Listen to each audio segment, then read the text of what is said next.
Picking a game of the year is never an easy choice. With so many genres and subgenres, AAA studios and indie developers, competitive esports games, and casual social simulators, how can we funnel it all down into crowning one grand champion for an entire year? Well, it doesn't stop industry professionals and gaming publications from doing so. Now, you might assume that as the best game of the year, they'd beat the trend of players falling off before the finish line. Surely everybody playing must be earning 100% completion. Well, it seems no game is immune. With that, today we are looking at past winners of various Game Awards Game of the Year titles that have the lowest completion rates. That is, players simply completing the game once, not grinding up the 100%. You might think the problem is difficulty. Well, you'd be surprised. This list actually doesn't feature any From Software games or other Souls-likes. Let's jump right in. Uncharted 4 is by no means a massive game, taking approximately 15 hours to get through the story. However, something about Nathan Drake's final return to adventure just isn't getting players through to the finish line,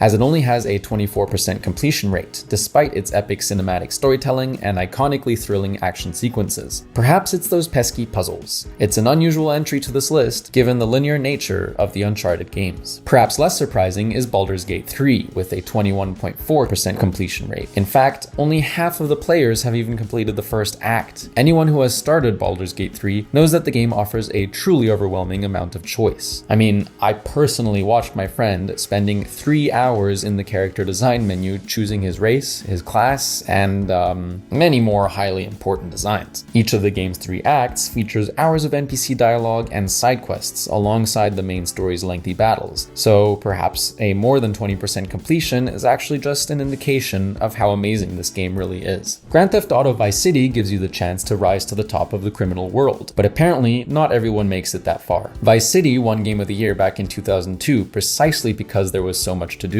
Its sprawling, chaotic, Miami-inspired environment was teeming with activities. Driving around as Tommy Vercetti with the nostalgic soundtrack just feels so good. But unfortunately, it didn't come with a real-life time-freezing button so that you could fully experience the game without consequences. Following in the footsteps of Vice City was Grand Theft Auto San Andreas. This time, we're on the West Coast, and with 3 cities condensed into one map, it's no wonder why players got derailed from the main plot. This game's success and acclaim mostly came from the freedom it gave players to run free as CJ in its beautiful world, and it really set the standard for open worlds of the future. So don't be fooled, the below 20% completion is by no means a reflection of the solidity of this game.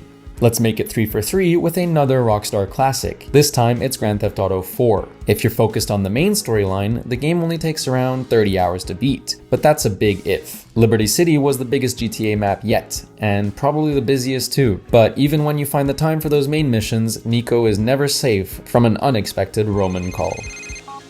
Nico, it's Roman. Let's go bowling. Next up is the original Dishonored. You play as Corvo, a bodyguard framed for the murder of the Empress, in the plague-ridden steampunk city of Dunwall. You're equipped with supernatural abilities and a variety of weapons, and the key mechanic is the choice you have to play with stealth or go in guns blazing. If you went the stealth route, you may well be part of the 16% of players that didn't make it through, as it does add a layer of difficulty to the story. The next entry is perhaps the least linear of the bunch. Outer Wilds is an absolute gem of a game that nobody was expecting. So when it won Game of the Year at the British Video Game Awards, it saw a wave of new players attempting to solve its time loop puzzle. It's hard to know when you're close to the end of the game, and it would seem that many fall short, as it only has around a 14% completion rate. The game prioritizes exploration and discovery over handholding, and you've only got 22 minutes as everyday loops, so attention to detail is key. But trust us, it is absolutely worth hanging in there. We're back with Rockstar, but this time in the Wild West. Red Dead Redemption was a juggernaut when it dropped in 2010, boasting a sprawling open world that sucked you right in.